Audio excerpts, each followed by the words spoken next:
the movie. Hey, how's it going, Hi. Angelina? How you doing? I'm good, but you? I'm good. I'm good. Thank you very much for joining today. For whatever reason, I'm trying to get things on started, and it keeps on prompting me with different things, which it's never done before. It's asking me to like get into screen controls, and so if I look like I'm kind of farting around with something, I apologize. I'm not trying to interrupt. I'm like, what the hell is going on?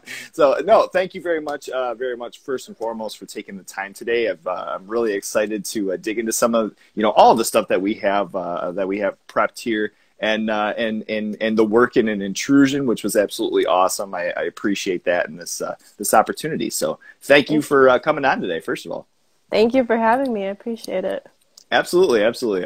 First off, I wanted to ask, kind of basically starting earlier on, and then we're gonna get into some of your music, get into your acting career, up until your most recent movie here at Intrusion. But I wanted to ask, as far as starting at an early age, performing in front of your family during commercial breaks. You've mentioned, that kind of paving your way musically. What can you tell us about, getting your first instrument and how piano came to you?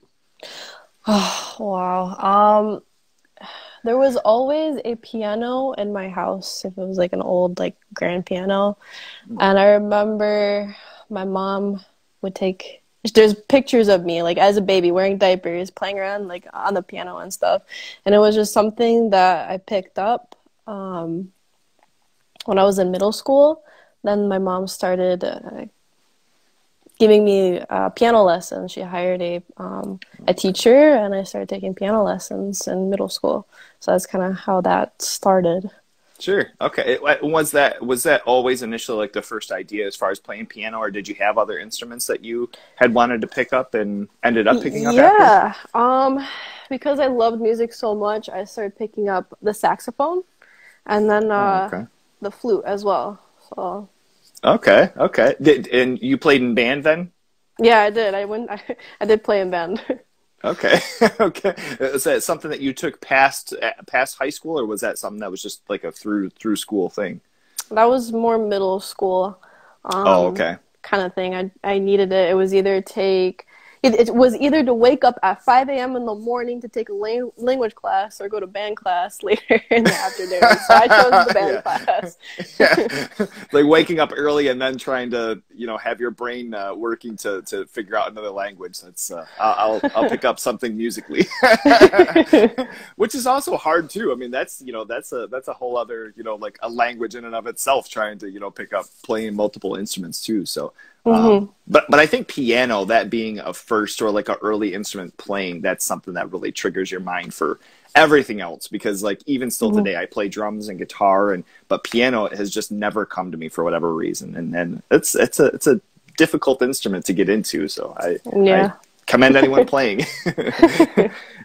So how did it come as far as, was it earlier on with you writing your own stuff? I know that you mentioned, at a young age, writing your own song, and it being something you were playing with piano as well. Was that something that you kind of continued through school and after then? Piano was more of something that I did myself as a hobby. I think my first song that I ever wrote on the piano was when I was 12. And I just kind of, after that, played around more on the piano with lyrics. And that's when I've always made up songs when I was super young, in preschool. I had a friend, and we would call each other on the landlines, and we'd have our own little books, and we would sing and write songs. But I never actually, did anything with them until I actually learned the piano. So. Okay.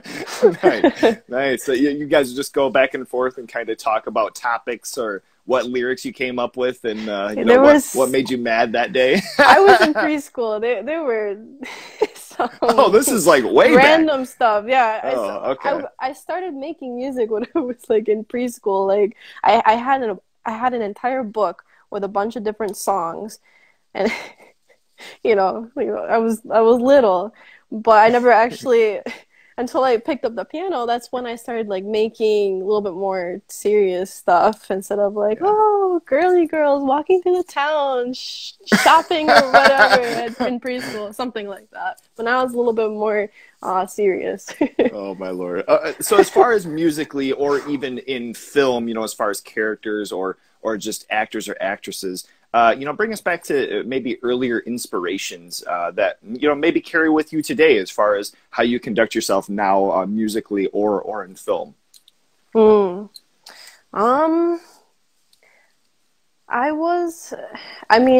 we're talking about inspirations, the person that I am today, I would always say like my mom. She was always a huge inspiration because she is the person that introduced me to a lot of things musically and film-wise. And just I think listening to because I'm Albanian as well, so my family would play a lot of Albanian music in the car. So there's some artists that I just kind of gradually just stuck with, and I still do. And I don't know, I mean, growing up, I was always a huge fan of like Shakira, Beyonce, Usher. Like, I love all kinds of different genre of music just because my family introduced me to all those things.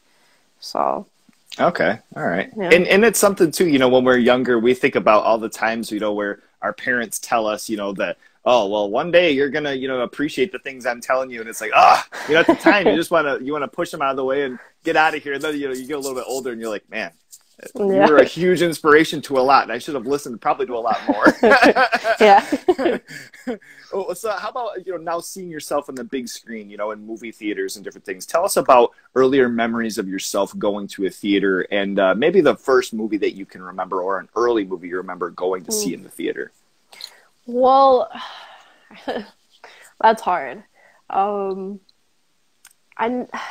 I don't really remember going to the movie theaters a lot when I was younger, although my parents did take me and my sister to, our local family video store. And every weekend, they would give us one option to choose one movie for that Saturday night. And so I remember just going there every weekend and picking a movie with my sister. Movie theaters was not much of a thing. I think that was more of like a special occasion thing that we did when I was younger. But it was more of going to my family video store.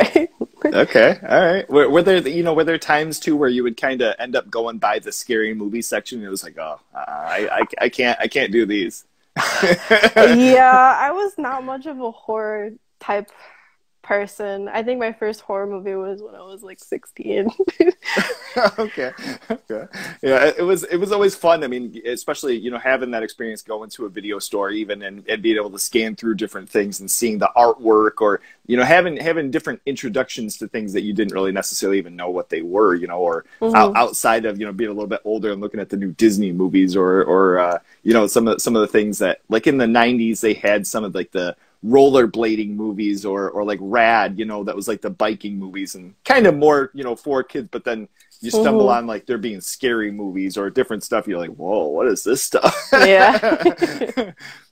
How about as far as three scenes in movies or in film that are just forever ingrained in your brain? What are things that come to mind as far as maybe something that scared you or something that was so moving or touching or shocking? What comes to mind of 3 scenes in movies that are just forever stuck with you?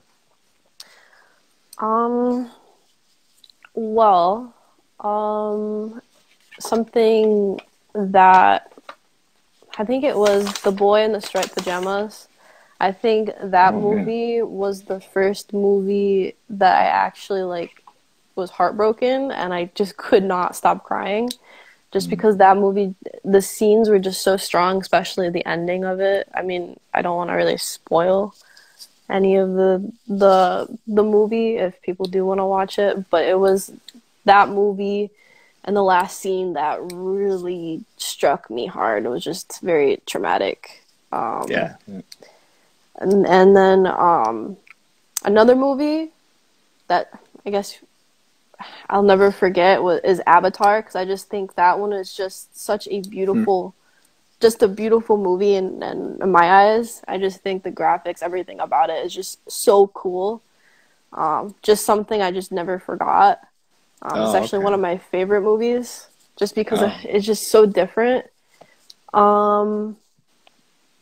My third choice, it probably would be some anime, because there's always some cool or really touching moments in anime. And there's just there's just too many anime shows that I love and watch. Something like probably like Attack on Titan or Tokyo Ghoul, something that influenced me.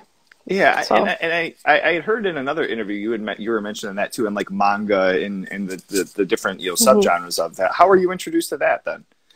Oh, how was I introduced into that? What? I think I was just like Googling, because I was so intrigued with like Japanese culture and all of that, the language. I think I was just Googling like shows to watch one day when I was like really young, and I was like, oh, I'll try this. I probably watched it on some illegal website. That's what everybody does. And that's kind of how I started watching it. I'd never had any friends that watched any anime or read manga at that time, and it was just something that I just kind of found on my own just by Googling. So. Okay. And it's funny too how inspiring that culture and that that style is. I was even just watching a couple of days ago the old like Frosty the Snowman, and they had a special featurette on there talking about how all of the old stop animation was actually done over in Japan, which I never knew that. I never knew that was a thing where all of the filming and the actual like movement and everything, the stop animation was done over there too. So it's really cool, kind of seeing the different like blends of how inspired a lot of things in American culture is from Japanese and Chinese, different works from over there too. So yeah, and that's something I messaged you because my boy is into manga and he's been talking to me to different things too, and I'm like, I don't know a whole lot about it, buddy. And I was like, actually, I'm about to interview somebody who's like really into it, so I might just ask her. So I got you. It was perfect. I love that. As far as your involvement in thrillers or horror and the like, tell us about your introduction to the horror genre, and what was the first horror movie that you ended up watching? I know you said you were around 16. What was that movie? Oh my God. Well, let me first say I'm not a huge horror type person, but my first ever movie was probably Coraline, and I swear to God, that movie scarred me for life. The button eyes, everything about it just scarred me for life. And then I think my second movie that I attempted to watch, I watched all the way through. It just took me some pauses and stuff. I think it was Hush. I'm not 100% sure. It was on Netflix. Oh, okay. Yeah. But she's deaf. Deaf, yeah, she's deaf, and I think that was just terrifying to me. But those were probably. That movie's really good. Yeah, it is really good. For me, I'm not a huge horror person, even though I've done a lot of horror movies. Oh yeah, I mean, and it's funny that you mentioned even like a movie like Hush. That's one that I don't think I've ever heard anybody mention in talking about different movies, but it's something that's just on Netflix and maybe people are passing up. But that's a really good movie. That was like really solid. Yeah, I mean, I liked it. Yeah, it was good.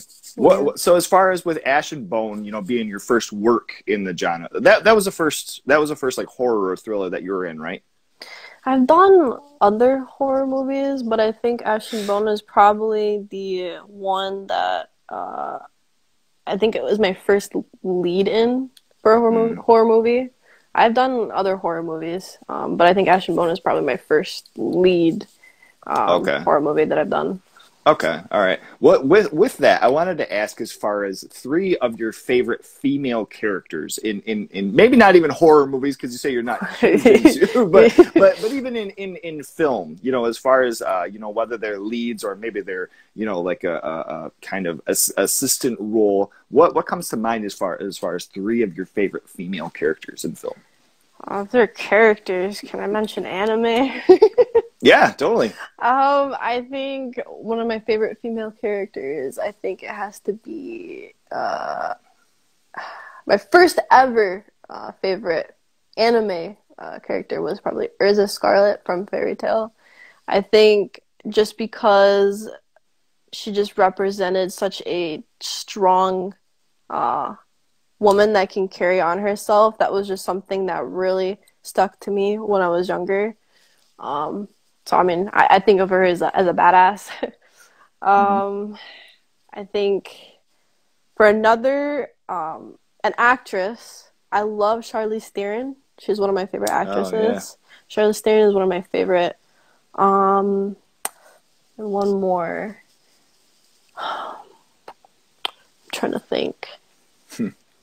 I do like as an actress, I do like Jennifer Lawrence just because I think she's very talented and I've was inspired by a lot of her monologues and scenes that helped me a lot with my own stuff. So I would say those three. Those three. And I mean, both well-rounded too. That's another Yeah. thing, as far as with those selections. I mean, you see them in different things. Charlize Theron, she was in, was it Monster? Was that her? I'm trying to think. Maybe that wasn't her. Now I that know I'm she was thinking in about that. Atomic Blonde, and I know she Yeah. was in a lot of other stuff too. I was thinking for some reason she was like the really, man. I'm gonna have to go. I'll have to edit in like what exactly I'm talking about right here because I think I'm mixing up a couple of different actresses. But either way, both I mean very well rounded, and that's Yeah, that's a Monster. huge thing. Yeah. Okay. So Yeah. yeah, Dustin said he Monster. was Dustin's here, okay. and she was in Mad Yeah. Max too, and Yeah. other Yeah. stuff. Lots of really cool stuff. I mean, that's good. Good inspiration as well. I think for anybody, kind of getting in the game is not being stuck in one realm. But yeah, that's awesome. Mm-hmm. Great selection. With your initial steps into acting, as far as your interests, kind of developing into diving right in there. You've mentioned going to LA with prepped monologues and performing in Mm-hmm. front of different agencies. What can you tell us about these monologues, and how did you come upon choosing these specific ones for these? Well, I think I was like 12 or 13, and I remember I got the opportunity to go to LA, and I had to prepare. I think it was two commercials, and there were like I think what I had was like a Maybelline commercial or something like that. And then the monologue I had, I think it was a comedic monologue, honestly. I don't think it was anything serious. I mean, I was 12, so I mean, I think it was just basically like gossiping about, a whooping, a spanking or whatever as a kid or something like that. And I remember a lot of people would laugh about it because it was just so different from any other of the monologues. It was a very weird monologue, but so I mean, and I did. Was it something that you wrote then? I like to tweak my monologues. So whatever, okay. I'll find monologues like online or in a book or something, but I will tweak them to fit me more. Just because I mean I'm doing it, and I feel like that's the best way to represent a character is if you put a little bit of yourself into it. Sure. So I mean that's what I did. Okay. So. Okay. And how many did you have to do? A bunch of different things in front, like in a single day, or how did that work? It was like there was cold reads. So you had to go and like there was cold reads, there was monologues, there was commercials. It's a lot. It's hard to remember, but you had to go in like different rooms. It was like in this big hotel, and you had to go in different rooms in front of all these like agents and producers and stuff. And every day there was something new that I needed to do. And as a 12-year-old, that was nerve-wracking because I didn't know what the hell I was doing. Yeah, totally. But I did that, and then at the end of the week, you would get a list of the agencies that were interested in interested in you and signing you and stuff. And I was so nervous because, like, man, you know, I don't know if I'll really get anything out of this. But at the end of the week, I had a whole list of agencies, and I think I was the one out of many that I had like an entire page filled. So I went and saw Oh, every wow. single agent the next day. And the only issue why I couldn't do much about with it was because as 12-year-old, they wanted me to move to LA. And that's just kind of unrealistic for, you know, a 12-year-old at that time. I Hmm. mean, so I just started working, doing my own stuff here, building my resume. That's pretty much it. So, Oh, wow. Okay. And so, and it gave you a list of opportunities too. I know I hmm hear of some of those things every once in a while, and people are like, it kind of panned out, but it wasn't, huge into what I was looking for. But yeah, it hmm sounds like that was a great opportunity for you. Yeah, it was a great opportunity. It helped me a lot. I feel like if I didn't go through all of that, I feel like I wouldn't be the person that I am today and the experience that I know now. So, Sure. Wow. Okay. What about initial, so the first couple of either features or television shows, the first couple of times that you were on set, you tell us about maybe the first time that you remember being on either a film set or, for a television or even a commercial of some sort. And mm, maybe particular tips that come to mind as far as, maybe things of advice that you still carry with you today. mm. I think the first thing that I ever got booked was a commercial. Okay. Um, I think it was for a DNR commercial, if I remember correctly. Okay. Um, and I was very nervous. I get nervous a lot.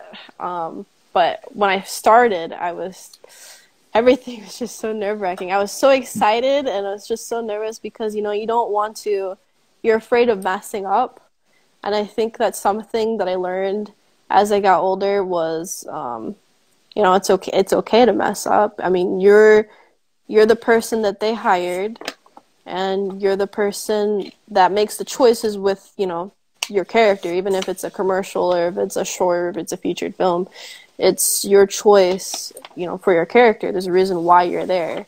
So, I mean, Hmm. it's okay to, do retakes and all that as long as you put your work in to memorize the stuff and like what you need to do, but it's okay. Um, so I think that's something that I learned so I don't get as nervous anymore. Um, and I've kind of developed techniques where I'll either just isolate myself and listen to music. If it's like a very emotional scene that I really need to bring myself to, or the other thing I like to do is I like to talk to whoever's in this who I'm in the scene with or who I'm working with. I love to talk to them so I get to know them as a person, and then we can talk about our characters and the scene. So, and that's something that I never did when I started. And so I think that's what made me a little bit more nervous and I was questioning a lot of stuff. So I think being more communicative and being more in depth is something that I would probably um, give advice to and just not be afraid and um, I mean do what you need to do. That's what I say. So Sure. Okay. This is backtracking a little bit, but did you ever take theater or anything in school? Was this something even in school that you would take in theater classes or done anything as far as community theater at all? I did do theater. It was actually I was never really interested in doing in theater. Hmm. But I did take a class because it was part of my degree.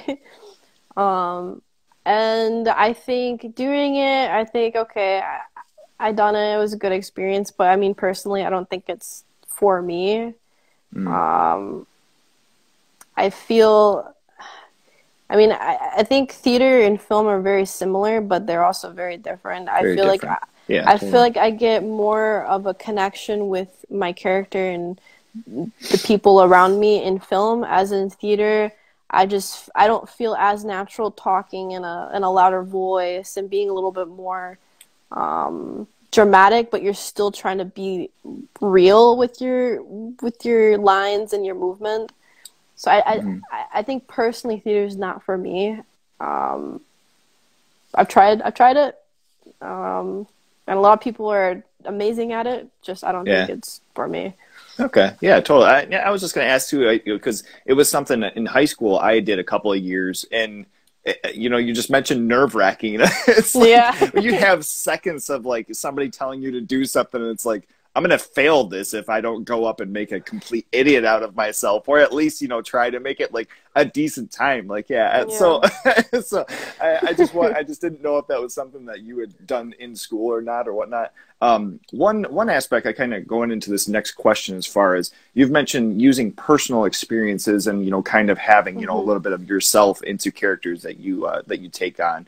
Are there moments that help bring out certain emotions for roles? Or like you mentioned music, are there certain things where it's like, well, I can pop on Iron and Wine and I know that I'm gonna cry in 10 seconds for this scene here? Are there particular different things that come to mind, or music musically that you might pop on that'll help get into the zone?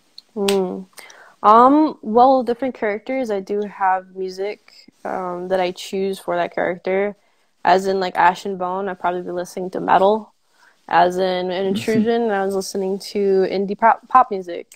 So that's how I kind of help with the mood of my character. Okay. And for more, I do bring in my own personal experiences. I don't want to get too in depth with it because it's I should have highlighted that before I asked. It's more of a personal. It's very private to me. Sure. Sometimes I will, talk to another actor that I'm on set with and talk about these like experience. Just because I have to be in a very emotional, engaging scene with them. So I'd rather them hear about it than anybody else, even if it's a, hey, can I have a second? I just I just want to talk to you. And then like, oh, I was not expecting this. I'm like, but I'm just gonna talk to you, about this, just because it gets me, it helps me personally, and then in the scene it helps us both, because and then we both know, how we're both connected. So sure. I do bring a lot of childhood experiences, and I bring it on to a lot of scenes that I've done. So. Oh, yeah. Okay. And I should have mentioned that too, as far as because it's not something where you're divulging out, like tons of personal information. I don't mean out of that, but like, with your answer and mentioning too into, pulling someone aside and having maybe that vulnerable moment of talking, amongst each other, and then bringing it, in front of the camera, and then having, feel a little bit more of a heavy moment because of something being shared, personally between the two of you. That's I mean, that's a really cool thing that I feel like, if people are just getting into acting or maybe have been acting and hear that, I think that's a cool way of, tying. Maybe you don't have a whole lot of time to be able to get to know each other beforehand, but I love that. That's great. Everybody's different. There's people that will just do it like this, and it's amazing to me that they can do that. Yeah. I mean, there's some things that I can do that it's like this, but if it's a very, very in-depth scene, I have to take my own moment, and I need to like do what I need to do for myself. So everybody has their own little thing that they do. So yeah. Okay, cool. Yeah, I love that, and I'm glad too, because I got done with that. You started answering. I didn't want to interrupt, and I was like, "Ooh, I need to mention I wasn't trying to I wasn't trying to intrude. I'm too many too many personals there.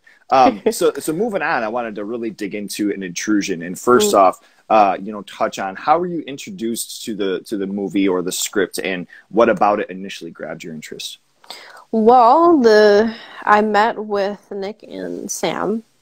And they showed me the script when we were drinking coffee. And they were talking about, what they plan on doing with the film. And, I would like for you to read it. So that's what I did. I read it. And I was very interested. I did like this script a lot.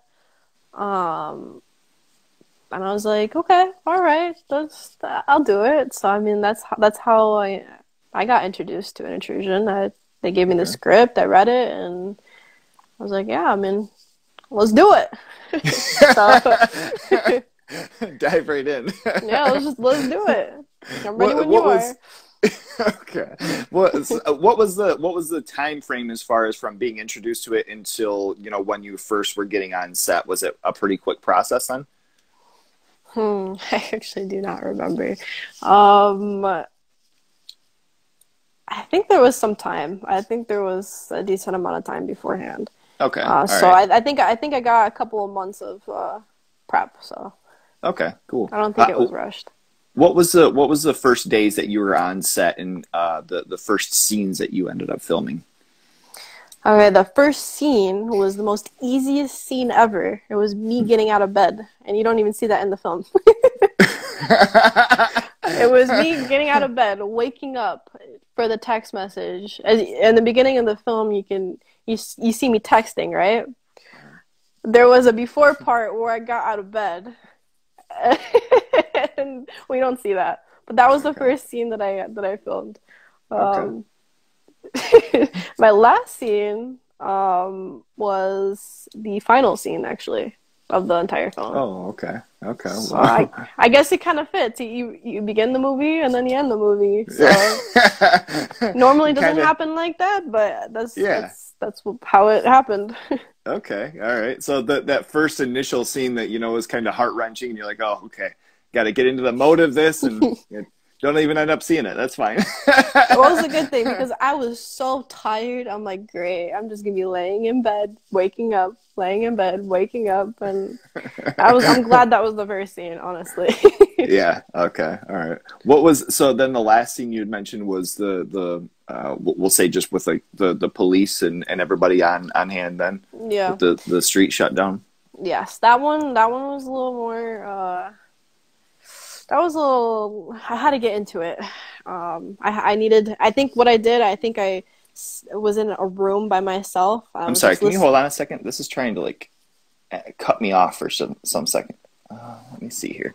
Can I end this really quick and then try to restart it? Because it's trying to cut this off. I don't know why. Yes, for sure. Just 1 second. No. I'm back. I'm so sorry. It's been the last couple of times where all of a sudden it'll say something like I have like a timer on my app, and I've already turned that off, and it was still trying to kick me out of the app, and so I'm just like, but if I don't end this and save it, it will completely like delete the whole thing. So I just wanted to like save from that not happening. I gotcha. This whole live thing is fun, but there has been quite a few. There's been some headaches in the last few months, so I might have to go into doing like a Zoom thing or something like that. But for right now, anyway, I apologize. Sorry that I had to interrupt that. But okay, so we were talking about that last scene. So you pulling up, this was your last day on shoot. Tell us what you can remember just as far as did you have to go over shooting that scene a few times? How did that all go? Well, everything was broken down with that last scene. Obviously, you film the police officers, you film Dustin, you film me and my mom, and the other people. I don't really want to say if people haven't watched the movie yet. But everything was broken down, and that scene was something where I did isolate myself. I did go in a separate bedroom. I did listen to some music, and I just really needed to go into the moment because one, that's my father, and I am still a teenager, so I'm scared about what's happening. I'm not quite sure what is happening. So it's just something, that scene was, in my mind, was a big scene, just because of what my character as the daughter going through everything at the end. It was the final scene, so very heavy. Yeah. And that was the thing too, even if like yourself or Erica, being still not to say like on the sideline, but not the center focus of like the whole of like what was going on, it was still very relevant to be kind of centered in like what you're going through and what are the things that are not just now being introduced to you and how you're going to react to those things too. So yeah, that's heavy stuff.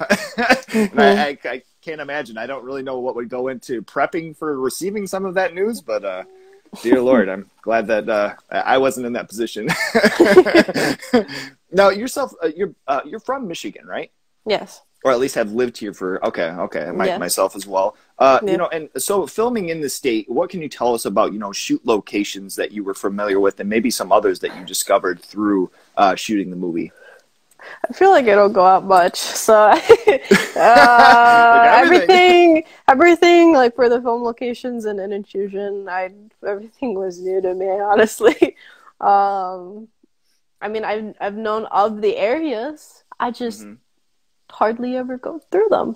I mean, the only one I probably was familiar with was Lake Orion. So, okay. Any other place? I don't know. I live here. Okay. I don't know.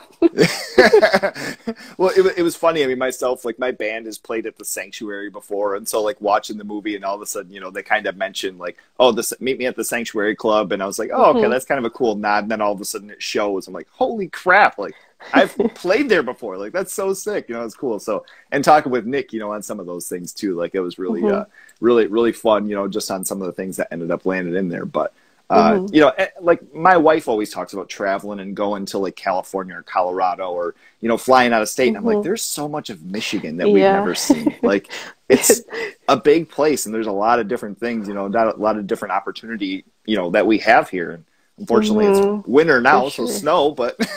For sure. That's what my parents always say. They're like, there's just so many things you could do. Go to the west side of Michigan. It's so pretty there.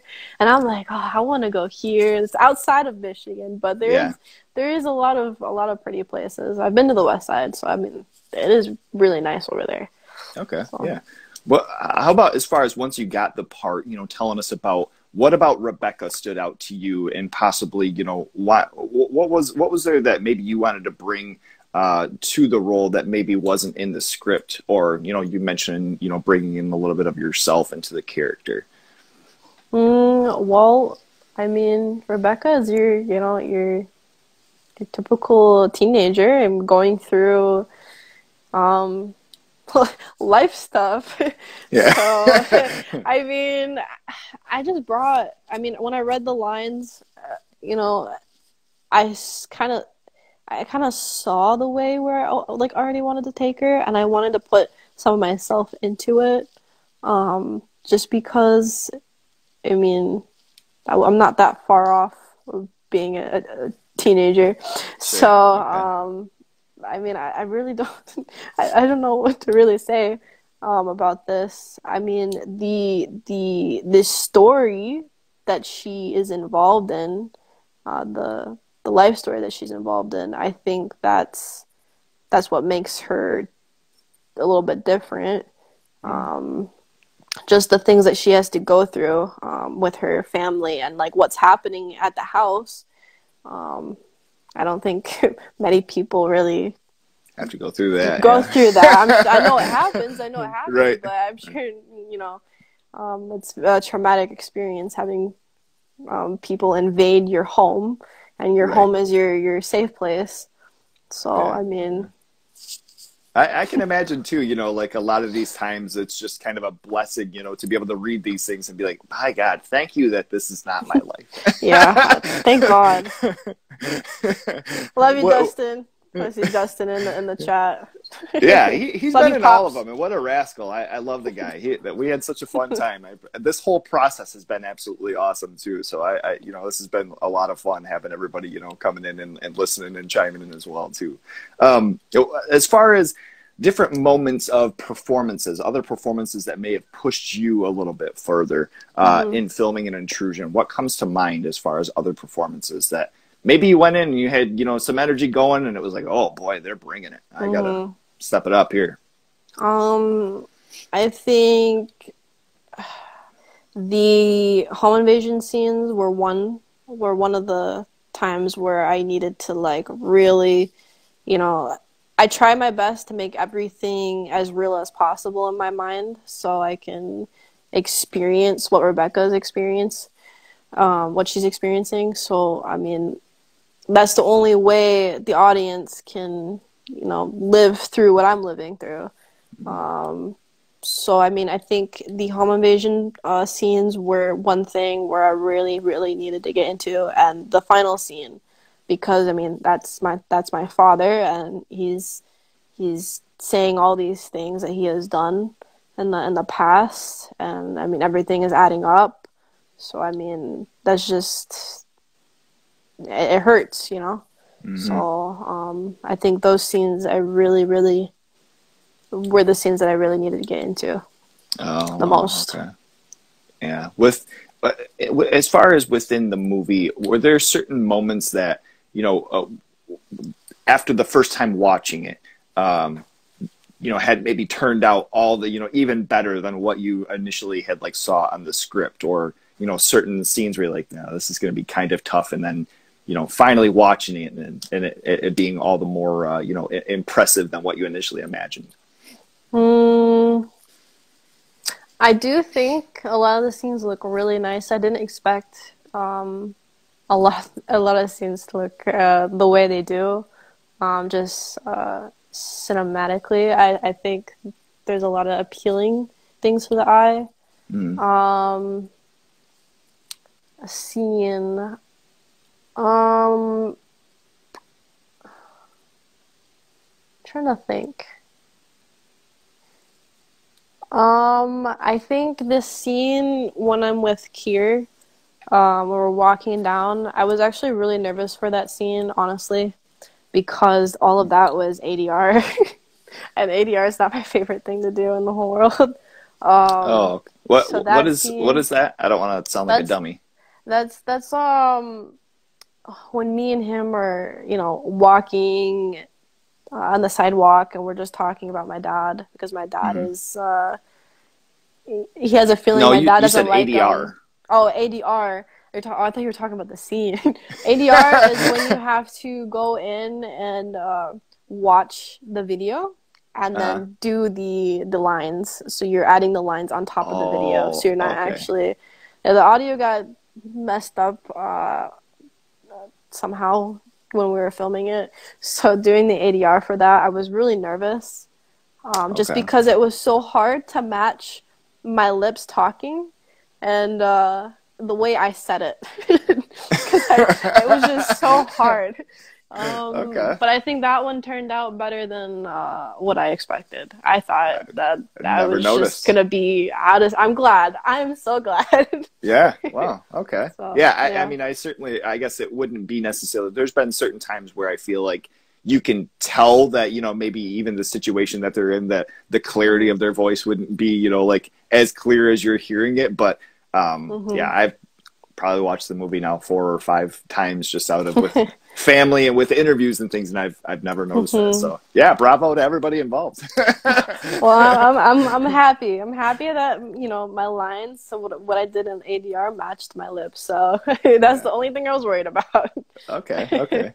What can you know, as far as with the crew and everyone who was on hand that made this movie an experience, you know, such a positive experience from everybody that I've heard, who are some people that, you know, come to mind just as far as that made maybe your personal experience, you know, that much more positive? May it be makeup or special effects or sound like you mentioned with that scene there. Who is, you know, someone to give a shout out to as far as working on the movie? I have to give a shout out to, you know, my parents in the film, my pops, you know, and my mom, Erica and Dustin. I think they were the people that I leaned on during the film. Not only that because they were playing my parents in the film, but I always call them my second mom and dad, because it's literally how they are to me. I mean, we all talk still. Me and Dustin, we always type, you know, to each other here and there to see how we're doing. Same with Erica. So I think we just built that relationship among ourselves where we just felt really comfortable. So whenever like those personal experiences happened, I felt really comfortable being around them just because they felt safe people to me.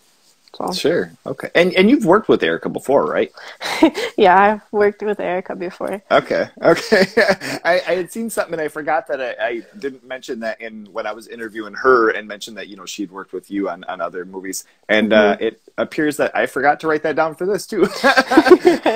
But so, I mean, that helps out as far as like some of the, comfort in, coming in and actually knowing someone who's on the set and kind of, being able to, touch base a little bit. And I can imagine it's nerve-wracking walking onto a set of multiple people that you've never met before and having to be kind of vulnerable. So that makes it a little bit more comfortable. I'm sure. It's always so funny on an Intrusion. I didn't even know she was on it until we both saw each other. Last time she played my mom. Last time she played my mom on a different. I think it was Eternal Code, and then Ash and Bone. We were on the same set, but she played my mom before, and it was just funny that in Intrusion she was my mom once again. So I was like, oh, what a coincidence! Right. Wow, that's crazy. Well, as far as with the movie, I wanted to mention. I mentioned earlier resonating, and the ending of the movie really resonated with me in the finale and just kind of the satisfaction of the whole Christmas scenes and kind of feeling like, oh, everything's happy and, this is going to be the end and then there being something, more to follow. Tell us about a movie that you love that has a great ending that wrapped up everything perfectly. And then also maybe a movie that you love that the ending just ruined the whole rest of the thing for you. What comes to mind? That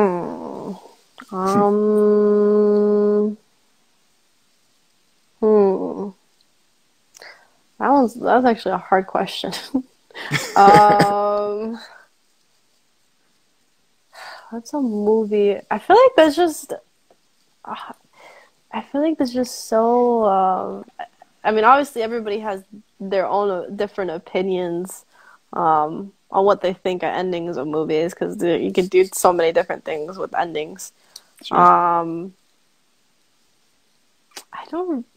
There's not really a movie that comes in mind where I'm like, oh, I absolutely love that ending, or oh, I absolutely hated that ending. I'm sure there's a lot of there's movies that I've been very disappointed in entirely, but as in good endings or bad endings, there's nothing really that screams out to me. Honestly. Okay, yeah, I mean, that's not not a problem. That was just one thing for me. I know with this movie was something that the whole aspect of like the Christmas and Dustin and Erica's character kind of back together, and it's kind of one of those things where I was already kind of screaming at the screen because I'm like, oh, what are you doing, Erica? Get out of there! But then it spawning into something even more, which I absolutely love that because I wasn't expecting it to get that much more deep. So I wanted to mention on the ending and loving that. I mean, I do love The Blind Side. I do think that movie is entirely a really good movie, and I think I feel pretty satisfied with the ending. I think I will say I do like the ending of The Blind Side, but for a movie that just doesn't have a good ending, probably if we're talking about TV shows, maybe the Game of Thrones. Wasn't really expecting that ending. Okay. But I mean, I feel like endings are just like I said, I think it's not something that I'm like, oh, I absolutely love or I absolutely hate. Okay. Unless it's like an entirely failed movie. Have you seen the Death Note? Like the live action Death Note that was on Netflix. Anything that they're doing live action with anime is just a disappointment. I am sorry. Oh no, man! Did you watch that one or no? Yeah, I've watched it. You didn't like it then? I mean, okay, it wasn't that bad. It's just reading the manga and then watching the anime and then watching a live action is just, to me, is disappointing. Just because I'm a weeb. So, just watching it, I'm like, oh, they did this with this character. That's not how the character's supposed to be. Like, this is not how it, like, you pick up, like, the little things and it just bothers you. So, To me and a lot of other anime fans. Yeah, that's what I've heard a Probably lot find of. it very, very disappointing. Same with Avatar: The Last Airbender.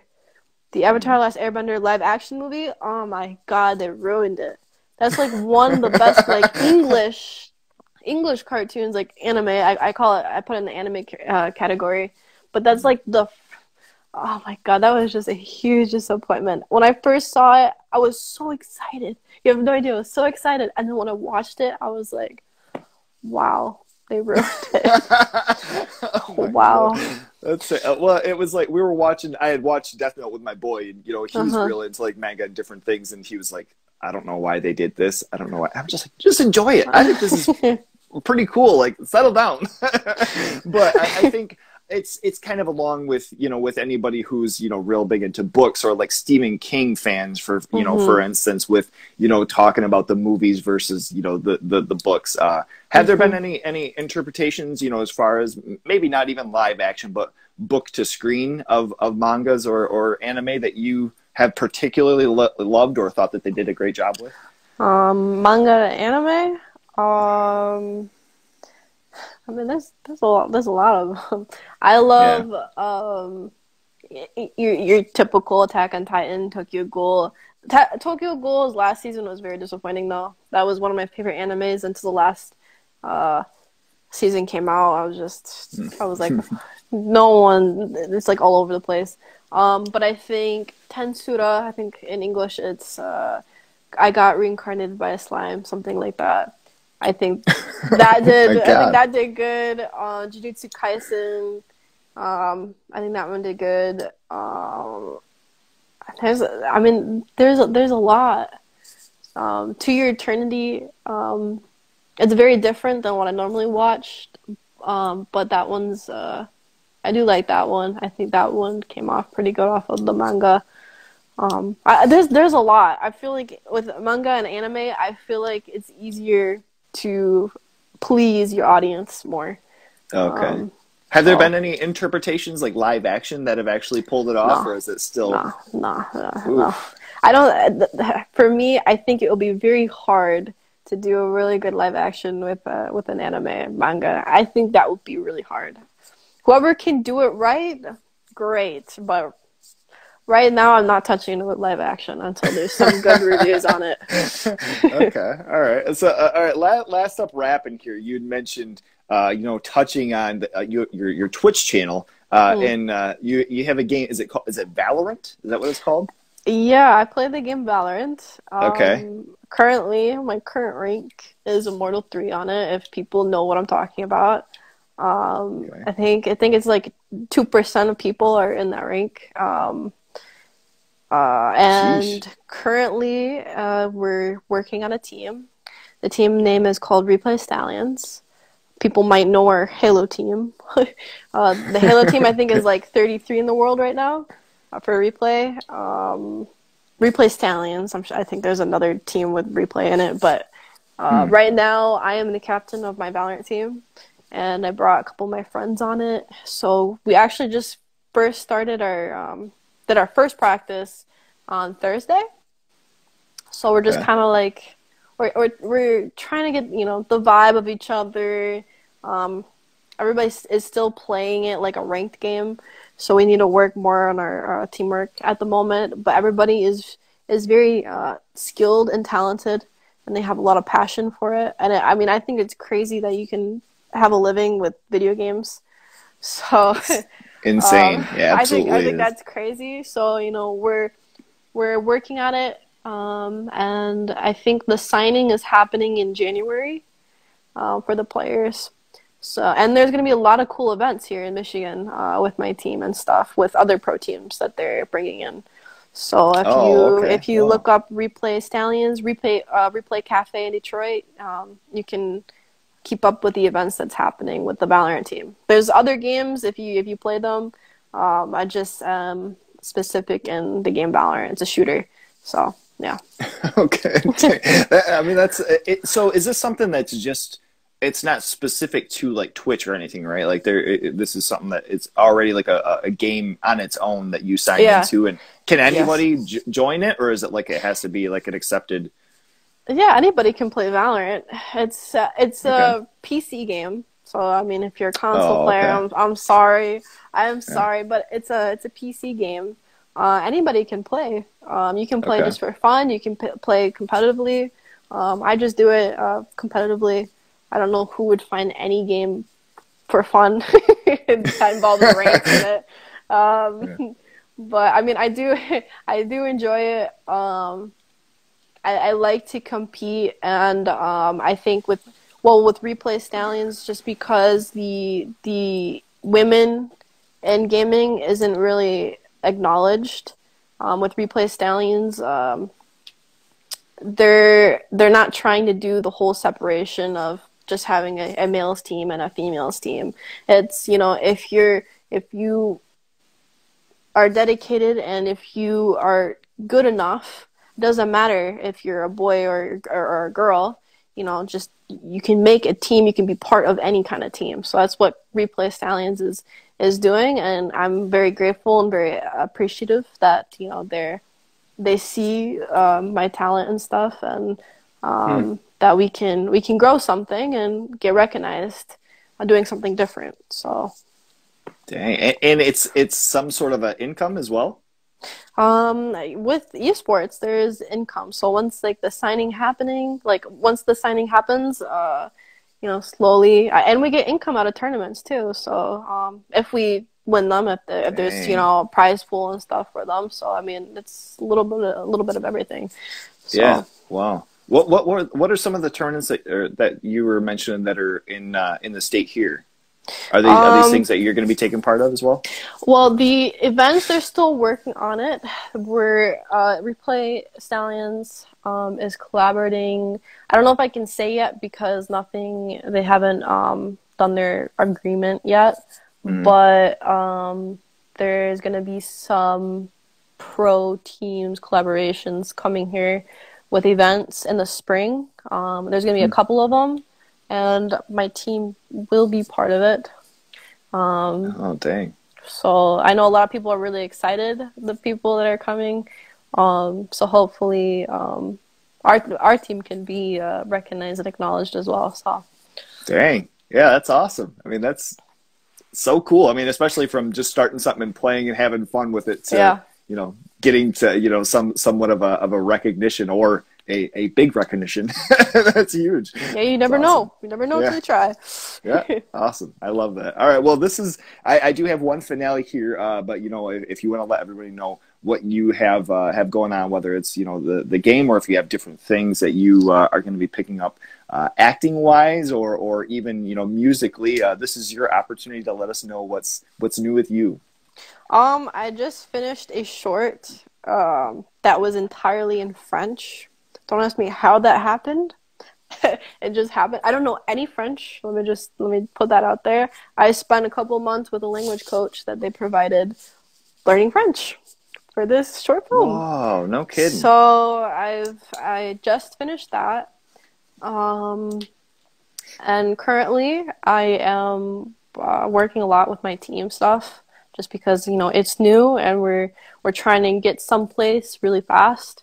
So we've been working really hard, and you can keep up with me on Twitch, which it's Diva, Diivvaa, Diva. That's my gamer name. That's what everybody knows me by. Okay. They don't know me as Angelina over here, but they only know me as Diva. Okay. So I mean, that's basically what I've been doing. I'm putting more of my focus on the gaming side at the moment, just because there's things that we want to do for next year. And film-wise, I mean, because it's the end of the year, not much happening at the end of the year, but there will be some things next year. Hopefully, if they go through. So Awesome.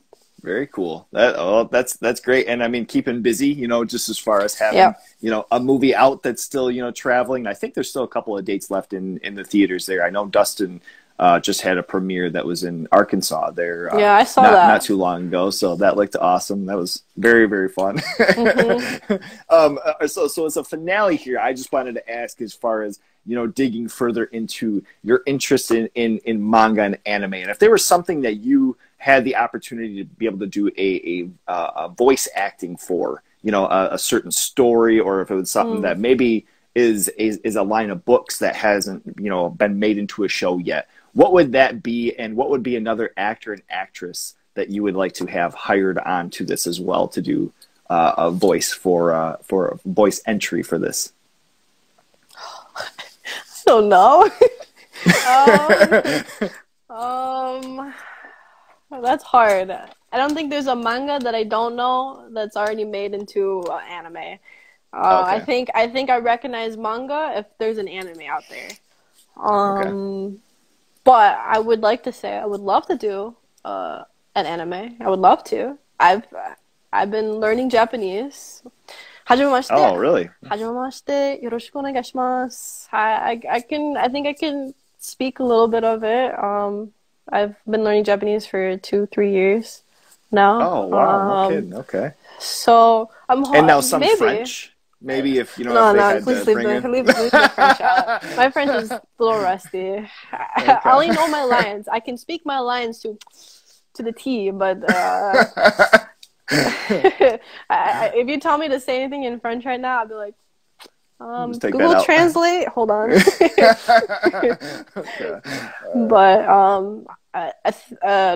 not anime. I've always wanted to do an action film. Growing up, I've always loved Jackie Chan films, Bruce Lee films. I would always, whenever my dad would put on some kind of action movie that was Jet Li or whatever it was, and it was my bedtime when I was younger, I would always crawl around the house trying to see, behind the couch, what's playing. I'd be like, God, it's just like the coolest thing ever. I'm like, yeah. And that's something that I've always wanted to do, was action. Always. Nice. Okay. So hopefully that will, come by. Maybe not. I mean, yeah. But like you never mentioned, it's not going to happen if you don't try. I mean, yeah, you never know. You never know. Very good. Awesome. Well, look, this is going to be wrapping up here. I really appreciate the time. This has been absolutely awesome. And even with the brief interruption there, I really appreciate your patience and willingness to be on today. So thank you very, very much, honestly. And I appreciate you coming on and taking the time. Thank you for having me. I had fun. Yep, absolutely. Well, we'll have something, I'm sure, in the future here. When you have something else coming up, maybe you're going to be beating the hell out of some guys in a new action film that you're in, and I'll have you on, and we'll talk about that. So you take care. You too. Stay healthy and stay safe. All right, you too. Merry Christmas. Yeah, you as well. Thank you. Take care. Take care. Absolutely. He's a lo-fi horror guy. Yeah, he's kind of a guy, but he is so lo-fi a horror guy. Yeah. Lo-fi horror guy has been recorded in front of a live studio audience.